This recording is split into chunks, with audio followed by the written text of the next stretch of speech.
Ingat prinsipmu 5 tahun lalu? Udah diingat? Coba bandingkan dengan prinsipmu hari ini. Prinsipmu 5 tahun lalu sama prinsipmu hari ini sama apa beda? Beda. Bisa gak dinamakan prinsip kalau itu beda? Bisa gak dinamakan prinsip kalau itu berbeda? Makanya manusia gak bisa kita itu mendekati orang, berinteraksi sama orang, itu cuma satu cara. Wah, gue udah kenal nih siapa si Ray ini. Dia harus gini. Belum tentu besok lo bisa berhasil dengan kayak gitu. Gak bisa. Manusia itu terlalu dinamis. Maka jangan pola-polain manusia. Itulah salah satu alasan ya, selain teologis dan lain sebagainya macam, kita kurang percaya dengan horoskop. Kenapa? Misalnya Virgo itu perfeksionis.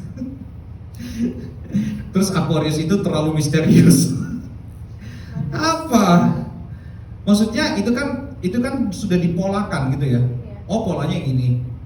Belum tentu loh. Emang gue misterius? Enggak kan?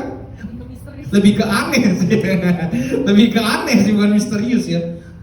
Jadi makanya manusia itu tidak bisa dipeta-petakan, tidak bisa dipola-polakan. Makanya kita harus belajar menempatkan diri. Kalau kita ngerti nempatin diri seperti apa, kita punya interaksi akan semakin lebih panjang kepada orang lain. Makanya kita sekali lagi, jangan merasa mengenal orang lain. Lebih kayak setiap kali kita mulai merasa paling mengenal orang lain, kita berhenti belajar mengenal orang tersebut. Ya, setiap kali kita merasa udah paling mengenal orang lain, kita langsung berhenti belajar mengenai orang tersebut. Orang tua saya saja kalau ditanya, gimana mah, kenal gak sama Pak? Ya kagak lah. Kalau kenal mah udah gak ada berantem-berantemnya mungkin. Ini mereka umur tua aja masih suka ngambek-ngambek kan. Ya, tua tuh. Ini kita di sini ketemu seminggu sekali terus merasa, ih gue paling kenal banget sama Kasem. Saya bilang, saya langsung mengharamkan kalimat itu. Nggak ada. Interaksi kita akan dinamis. Maka bersiaplah untuk selalu menghadapi orang lain dengan cara yang berbeda. Dan bersiaplah untuk dengan penuh kreativitas berinteraksi dengan orang lain. Ya, karena engkau begitu dinamis. Coba lihat muka sebelahnya. Kau begitu dinamis. Di mataku kau begitu dinamis. Kau membuat hidupku begitu sulit karena engkau begitu dinamis. Kau membuat hidupku susah. Kenapa? Karena engkau begitu dinamis. Aku harus belajar menempatkan diri ketika aku punya interaksi denganmu. Tapi karena aku mengasihi engkau, kedinamisan itu menjadi bagianku. Sekali lagi, karena aku mengasihi engkau, aku mau belajar untuk bisa menempatkan diri terhadapmu. Jadi tidak masalah untuk jadi dinamis. Ya, sekali lagi, interaksi sama manusia itu jangan dipola-polain. Si paling mengenal, ya. Pokoknya kalau ada si paling udah paling hina dah itu ya. Oke, aman ya. Nah, jadi kita di sini memperhatikan ya. Cara interaksi Paulus adalah dia menempatkan diri. Dia yang tadinya posisinya adalah seorang rasul, ternyata dia sekarang malah minta. Dia yang tadinya posisinya tinggi di dalam gereja, ternyata dia sekarang menyamakan dirinya sama dengan Filemon. Filemon, aku minta kepadamu, tolong terimalah Onesimus ini di dalam gerejamu. Kalau nggak punya kerendahan hati dan nggak ngerti bagaimana cara menempatkan diri, nggak mungkin relasi Filemon dan Onesimus itu bisa terjadi lagi. Susah. Nah, sekarang coba kita bayangkan. Paulus ini menggambarkan tentang Kristus. Sekali lagi, Paulus ini menggambarkan tentang Kristus. Waktu Kristus menjadi perantara antara Allah dengan manusia, bukankah dia juga menempatkan diri dengan sedemikian rupa di hadapan Allah dan di hadapan manusia? Supaya apa? Manusia dan Allah memiliki hubungan, memiliki relasi. Ingat bahwa Allah dengan manusia itu sudah putus hubungannya, rusak. Maka apa yang Yesus lakukan? Yesus menjadi utusan. Dibilang di dalam kitab Filipi apa? Dia mengosongkan dirinya. Di dalam rupa manusia dia mengosongkan dirinya. Supaya apa? Kita pada akhirnya bisa punya relasi dengan Allah. Jadi dia menempatkan diri di hadapan Allah seperti apa, dan dia juga menempatkan diri di hadapan manusia seperti apa. Yesus datang ke dunia, gak ada kan yang ngomong, hey orang Farisi, kalian semua bodoh. Ada sih dia ngomong gitu sih kalau bodoh ya. Atau dia ngomong gitu sama orang banyak gitu ya. Orang-orang Israel, gue raja loh, sembah aku. Hey orang Israel, gue yang bakal nyelamatin kalian loh di tanggal segini, hari ini dan bulan ini. Dia tahu kan ya, gue tanggal segini bulan ini jam 3 sore gue mati. Itu kematian akan menyelamatkan kalian. Dia nggak kayak gitu kan, datang kan, nggak kayak orang aneh gitu tiba-tiba datang seperti itu. Tapi lihat dia bagaimana, dia kepada orang-orang banyak dia nggak selalu dia marah-marah. Kalian semua nih, cemat-cemat bodoh kalian ini. Dia nggak ada kayak gitu. Cuma pendeta-pendeta aja yang sekarang ngomong kayak gitu ya. Kalian ini betul-betul kurang ajar ya. Gak ada yang kasih perpuluhan, gak ada yang ini, gak ada yang ini. Yesus begitu nggak? Enggak. Apa yang Yesus lakukan? Ada orang lumpuh disembuhin, ada orang buta disembuhin, ada orang kerasukan setan diusir setan. Dia juga bukan belajar, dia menempatkan diri sedemikian rupa supaya akhirnya dia bisa menyelamatkan manusia. Bayangkan ya, manusia dajal banget kan tuh. Udah dia yang berdosa, dia yang kurang ajar, yang harus merendahkan diri adalah Yesus. Gila gak? Kadang-kadang gitu ya, kita harus ngerti loh, kalau kita merasa diri kita benar, tidak ada salahnya. Kita tuh akan merasa bahwa, oh iya, yang lain tidak ada salah. Harusnya kamu yang tunduk sama saya. Tapi Yesus enggak. Yesus benar enggak? Yesus adalah kebenaran itu sendiri. Tapi bagaimana dia menempatkan diri? Ternyata dia menempatkan diri menjadi pelayan bagi murid-muridnya. Diapain kaki murid-muridnya? Dibasuh. Kita pernah ya ada pembasuhan kaki ya di PIK ya. Itu kaki kalian masih bersih-bersih, teman-teman ya. Saya pernah waktu itu pelayanan di sini di atas ya, bersihin kaki anak-anak STT yang udah gak ganti kaos kaki 10 hari. Airnya sumpah demek banget. Itu adalah kejadian yang gue mau ulang lagi kalau bisa. Gue agak trauma setelah itu. Gue bersihin, Tuhan. Ini anak-anak ini tahu lah, mereka tahu bagaimana dajalnya sepatu anak-anak STT.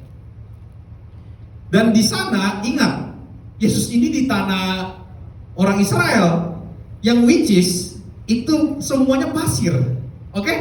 Kaki-kaki mereka ini semua, Petrus mungkin pasirnya segini nih, segini mungkin sepaha kali ya. Dibersihin sama Yesus, jijik gak dia? Mungkin Petrus nggak mandi-mandi. Kalau gue pernah ke tempat nelayan nggak mandi tuh. Nelayan mandi pas dia lagi mancing. Tapi habis itu dia mandi nggak? Belum tentu. Ini murid-murid Yesus. Ingat loh, murid Yesus satu-satunya murid Yesus yang ahli Taurat. Ahli Taurat ini artinya belajar ya, yang betul-betul pintar. Itu cuma Yudas Iskariot. Apa sih Yudas ya? Kok gue jadi lupa namanya? Siapa? Murid Yesus yang mengkhianati Yesus? Oh iya bener ya? Kok gue lupa ya? Biasa namanya udah tua ya. Maaf ya. Nah, Yudas, bayangin mungkin satu-satunya kaki yang bersih itu cuma kaki Yudas. Mungkin. Kenapa? Dia satu-satunya pintar. Dia satu-satunya tahu merek New Balance apa. Ingat loh, dia ahli Taurat sendiri. Dia yang pintar sendiri. Pertanyaan gua, kalau orang punya pengetahuan tertentu, mau nggak? Atau dia pasti ada perbedaan gaya nggak dengan orang-orang lain? Kita setelah punya intelektual tertentu, emang gaya kita akan sama seperti waktu kita belum punya pemikiran tertentu? Pasti beda kan? Dan kalian hari ini itu berbeda dengan waktu kalian SMP. Betul nggak? Waktu SMP kalian bau asem aja nggak masalah, betul? Sekarang bau ketek dikit langsung kayak mau muntah. Kalian bayangkan dulu SMP kalian baunya kayak apa? Nah, makanya perhatikan, mungkin satu-satunya yang kakinya bersih cuman Yudas, tapi sisanya kakinya kayak sampah. Kenapa? Jalannya di pasir. Ingat, ini bukan jalan di keramik itu ya di Israel, pasir. Terus begitu pasir mau makan, Yesus yang basuh kakinya salah satu. Bau gak? Bau, gue yamin bau. Jorok gak? Jorok, masih jorok tuh kakinya. Petrus jorok, gue yakin Petrus paling jorok kakinya. Ya dari omongannya yang nyablak gitu. Kita tahu ya, kadang-kadang kita nembak orang kayak gitu, ini omongannya nyablak, bego nih berarti. Kadang-kadang kita gitu ya, aduh Tuhan ampuni saya Tuhan. Nah makanya perhatikan, dia kayak gitu, tapi Yesus apa yang dilakukan? Dia tetap basuh kakinya. Bayangkan yang berdosa siapa, yang harus menerima kejijikan seperti itu siapa? Bayangkan, kalau Yesus tidak menempatkan diri kayak gitu, siapa manusia yang akan selamat? Nggak ada. Kalau Yesus tidak memposisikan dirinya, kalau Yesus tidak mengatur bagaimana dia berelasi, nggak mungkin kita selamat. Makanya ini bagian yang penting supaya kita menempatkan diri dengan tepat. Kalau Yesus aja yang penuh hikmat, yang penuh kebijaksanaan, yang mulia, itu tahu untuk menempatkan diri kepada kita yang hina. Kok kita yang sudah menerima keselamatan tidak mau menempatkan diri bagi satu dengan yang lain? Mari kita menempatkan diri kita berelasi antara satu dengan yang lain. Dan perhatikan cara Paulus berelasi. Ingat, dia menempatkan diri di dalam bagian ini dengan penuh kerendahan diri. Aku berhak meminta, tapi aku berhak untuk melakukan sesuatu, tapi aku mau meminta kepadamu. Coba kalau dia menempatkan diri dengan cara apa? Yang kali ini dengan cara merendahkan dirinya di hadapan Filemon. Tidak hanya merendahkan hati, tapi merendahkan dirinya. Ngomong-ngomong merendahkan diri, saya teringat dengan seorang tokoh yang baru datang ya beberapa minggu lalu, yaitu Paus Francis ya. Nah, itu dia saya mau kemarin udah saya spill, tapi saya mau spill lagi, nggak masalah ya. Jadi teman-teman, kalau ada yang tanya gitu, kenapa sih kok Paus penyambutannya kayak berlebihan gitu ya, pas segala macam. Jadi teman-teman, di Italia itu ada dua pemerintahan, yaitu pemerintahan Italia dan pemerintahan Vatikan. Jadi cara Paus disambut itu bukan cara penyambutan rohaniawan, tetapi cara penyambutan seorang kepala pemerintahan negara. Itulah makanya jalan-jalan dikosongin, itulah kenapa yang jemput Jokowi. Paham ya? Karena dia di sini adalah pemimpin pemerintahan di sana di Vatikan sono. Makanya dia tidur di sini di kedubes Vatikan, bukan kedubes Itali. Itu beda. Kedubes Itali itu di Rasuna Said, kedubes Vatikan itu di Medan Merdeka sini, di dekat Monas. Jadi beda. Makanya penyambutannya beda. Terus kemudian orang-orang begitu dia mau datang, yang dilihatin apa? Jenis pesawat yang dia pakai. Apakah dia pakai pesawat pribadi atau ternyata dia pakai pesawat komersil. Atlet Italia itu apalah, gue gak tau lah. Terus kemudian yang disorot lagi berikutnya apa? Jam tangan. Dia pakai jam tangan Casio orang. Nah, yang harganya cuma 100-200 ribu, gue rasa itu di Mangga 2 dia beli. Terus habis itu yang disorot sepatu hitamnya gitu ya. Dan ini ternyata berkebalikan dengan yang terjadi beberapa hari sebelumnya. Ada anak seorang kepala negara yang habis naik, gue gak mau sebut namanya, nanti gue dimasukin penjara lagi. Ada anak seorang kepala negara yang naik jet pribadi ke Amerika. Kalian udah tahu di siapa? Menghabiskan dana 6 miliar. Kalau dari Italia ke sini paling berapa ya? Coba nanti cek di Traveloka ya, paling 15 juta paling. Ini 6 miliar. 3 orang 6 miliar.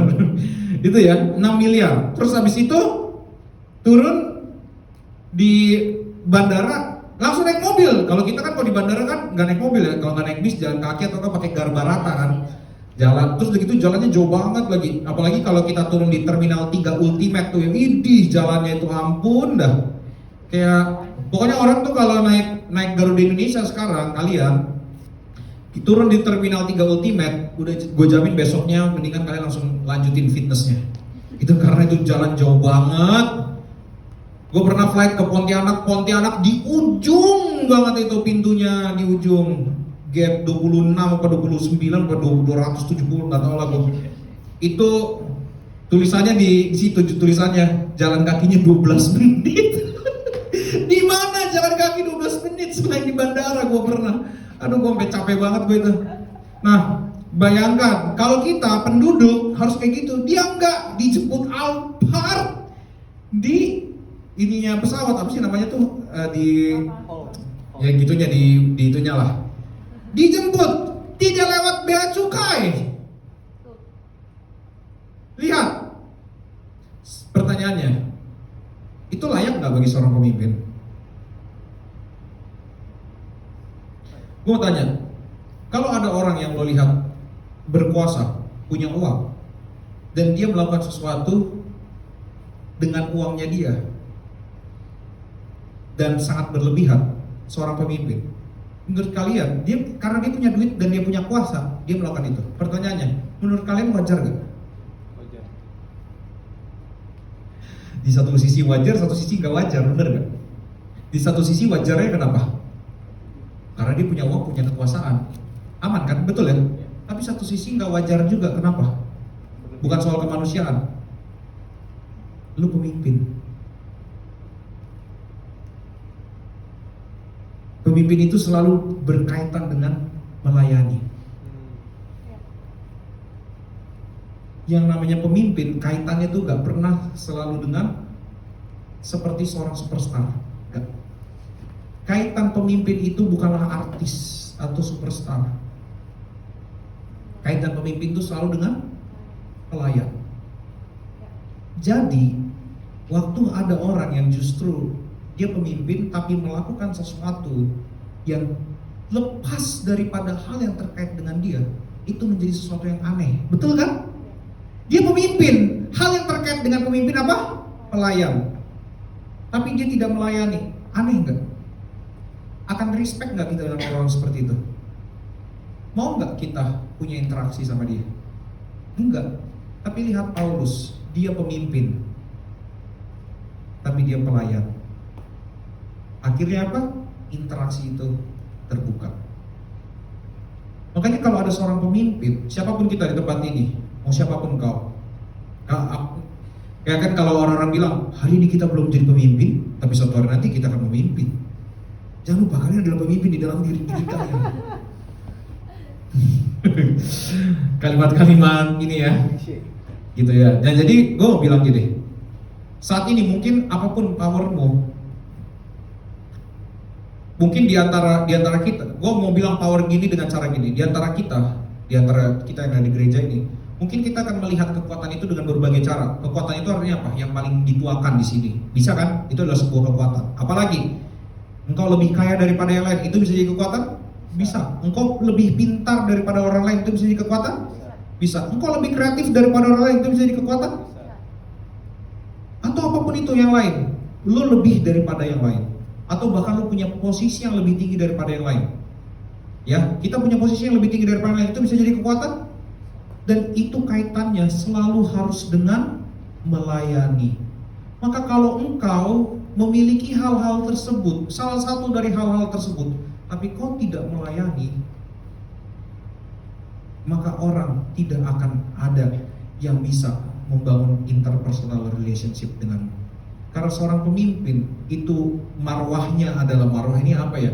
Dia dekat dengan yang namanya kerendahan hati. Sekali lagi, pemimpin itu dekat dengan yang namanya melayani, sehingga ketika dia melayani, disitulah baru akan terbuka yang namanya interpersonal relationship. Seorang pemimpin yang tidak melayani, tidak mungkin ada interpersonal relationship. Dan ini yang ditunjukkan oleh Paulus, dan ini juga yang ditunjukkan oleh Yesus tentunya. Ingat, Yesus itu Allah. Allah itu apa artinya? Masih ingat? Terima kasih Tuhan Yesus sudah memberikan anak-anak ini semua ingatan. Oke, Yesus adalah Tuhan. Ada yang ingat artinya Tuhan apa? Terima kasih Tuhan Yesus. Ya, Tuhan itu artinya penguasa, pemilik segala sesuatu. Tuhan itu artinya itu pemilik, penguasa segala sesuatu. Kalau Allah artinya apa? Penyebab segala sesuatu. Oke, ingat ini ya. Allah itu artinya apa? Penyebab segala. Tuhan itu artinya apa? Pemilik segala sesuatu. Jadi Tuhan dan Allah itu kata-katanya beda. Beda. Tapi Yesus memiliki itu semua. Dia adalah Tuhan, dia adalah Allah. Makanya ada kata Tuhan, ada kata Allah di Alkitab, itu dibedakan. Tetapi itu tidak dipisahkan di dalam pribadi Yesus. Ngerti ini ya? Yesus adalah Tuhan, Yesus adalah Allah. Nah, sekarang pertanyaannya, dia pemilik segala sesuatu. Apa yang dia lakukan untuk Allah bisa punya personal relationship dengan kita? Apa yang dia lakukan? Dia merendahkan diri. Dan tempatnya dia itu adalah tempat yang paling rendah di antara tempat semua manusia. Yaitu apa? Kayu salib. Ingat ini, kita mungkin sekali lagi ya, orang Kristen mungkin merasa salib itu adalah keadaan yang sangat baik. Enggak, saat itu salib itu keadaan yang paling hina. Salib itu hina, salib itu keadaan paling rendahnya manusia, titik terendah manusia. Tidak ada lagi hukuman paling sadis selain salib. Mungkin orang kalau zaman sekarang paling sadis itu apa? Duduk di kursi listrik dikejutkan gitu ya. Atau dikulitin gitu. Mungkin sekarang hukuman paling sadis itu, tapi lihat hukuman saat itu paling sadis apa? Salib. Kenapa? Pertama lu dipermalukan. Kenapa? Lu cuma disisain kolor. Makanya Yesus gak pakai baju mati kan. Yang kedua, itu digantung coy tangannya. Dia kayak gini. Coba kalian gak disalib kan? Coba kayak gini 10 menit aja. Kuat gak? Ya 10 menit ya. Gue hitung nih sampai jam 15.18. Paling semenit juga udah capek, betul gak? Dia harus begini dan dia itu digantung. Ingat loh, dia digantung. Duduknya di mana? Gak ada di tempat duduknya di situ. Apakah waktu disalib dia enjoy gitu? Gak ada. Keadaan itu sangat tidak enak. Keadaannya sangat rendah. Keadaannya sangat hina, sangat malu, sangat memalukan. Tapi dia mengambil posisi itu supaya apa? Manusia punya relasi dengan Allah. Makanya dia menempatkan diri sebegitunya supaya kita manusia punya relasi dengan Allah. Nah, ini yang menjadi aplikasi bagi kita. Kita yang manusia ini yang diselamatkan Yesus dengan cara seperti itu. Mengapa kita tidak bisa melakukannya? Mengapa kita tidak mau menempatkan diri, belajar juga menempatkan diri antara satu dengan yang lain, interaksi dengan semua orang? Kenapa kita nggak mau seperti itu? Kenapa kita lebih rela meniadakan relasi yang menurut kita nggak penting? Kecuali kemarin ada yang nanya, gimana kalau ada orang yang sudah dikasih tahu Injil dan lain sebagainya macam? Oh ya nggak apa-apa. Alkitab bilang jangan kasih mutiara kepada anjing atau babi. Kenapa? Karena babi akan kembali ke kubangan dan anjing akan kembali pada muntahnya. Jangan pernah kasih Injil terus-terusan kepada orang yang akan menghinanya. Injil itu mutiara. Makanya kita disuruh berhikmat juga untuk bagaimana bisa berelasi dengan orang lain.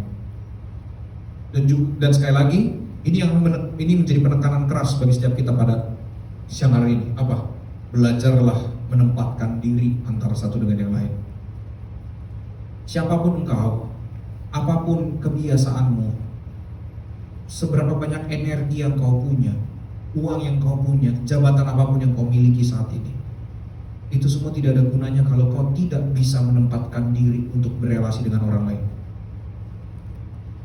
Kehebatan apapun yang kau miliki untuk melayani Tuhan, itu tidak ada gunanya kalau kau tidak bisa menempatkan diri berelasi dengan orang lain.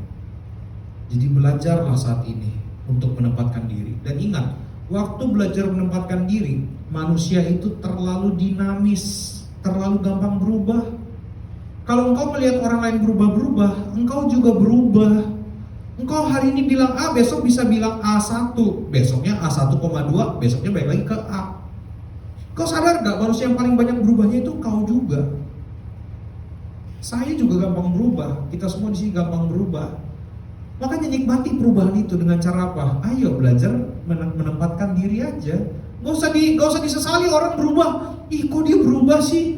Dia udah bukan lagi seperti yang dulu. Ya iyalah, lo juga bukan yang dulu. Lo mau begonya sama kayak dulu? Atau lo mau posisinya sama kayak dulu? Gak mau kan? Ada yang mau kembali ke masa lalu? Angkat tangan yang mau kembali ke masa lalu. Ada yang mau kembali ke masa lalu? Gak ada. Gak ada. Pasti orang akan berpikir saat ini adalah saat yang terbaik buat saya. Nah, makanya kalau orang bisa berubah, engkau juga bisa berubah. Nikmatilah perubahan-perubahan orang itu dan nikmatilah relasi itu. Kalau kita enjoy, ya memang susah sih enjoy untuk menikmati dinamisnya relasi. Tetapi kalau kita enjoy, kita jadi penuh hikmat. Ini yang paling penting, bagaimana kita menempatkan diri, akhirnya nanti kita akan penuh hikmat untuk berrelasi dengan orang lain. Dan ingat sekali lagi, tujuan dari relasi adalah untuk supaya orang selamat, supaya orang menikmati anugerah keselamatan. Jadi jangan cuma sekedar yang penting saya punya teman, yang penting saya punya sahabat, yang penting saya nggak kesepian. Bukan itu. Tujuan utama relasi adalah supaya selamat. Dan supaya di dalam konteks ini, supaya Onesimus menikmati anugerah keselamatan yang telah diberikan juga kepada dia. Ada amin? Baik, mari kita akan memberikan persembahan. Pasca 5 menit ya, sesuai dengan apa yang gue bilang tadi.